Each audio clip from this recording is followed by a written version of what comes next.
जिस तरह पीर तरीक़त रहबर शरीयत हुजूर गज़नवी सरकार के फैज़ान के कासिम कहाँ से उठे कहाँ तक पहुंचे। अशरफ अली शाह साहब रहमतुल्लाह ताला अलैह जो इनके खलीफा मजाज थे और इनके तवस्सुल से उन्हें गज़नवी सरकार का फैज़ान मिला था।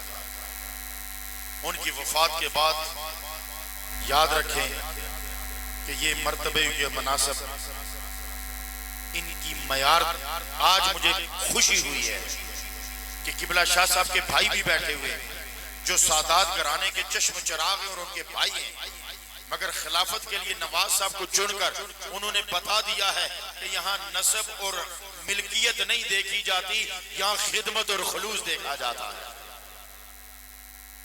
मोहम्मद नवाज नक्शबंदी उन्हें दस्तार खिलाफत पहनाई जाएगी और उनके छोटे भाई सैयद अकबर हुसैन शाह साहब इन्हें दस्तार मोहब्बत और फजीलत इनके सर पे रखी जाएगी। इनकी फजीलत और मोहब्बत होगी कि आपने इनका अदब करना है, इनसे मोहब्बत करनी है।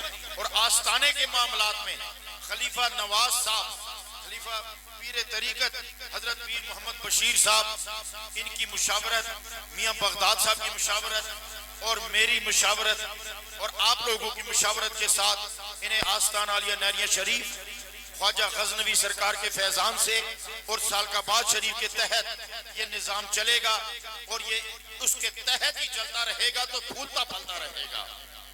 ये याद रखिएगा। तो खलीफा नवाज साहब को, पहले शाह साहब को दस्तारे मोहब्बत इनके सर पे रखी जा रही है। बैठे हुए जिक्र करें अल्लाह।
अब खलीफा मोहम्मद नवाज साहब को दस्तार खिलाफत पहनाई जा रही है।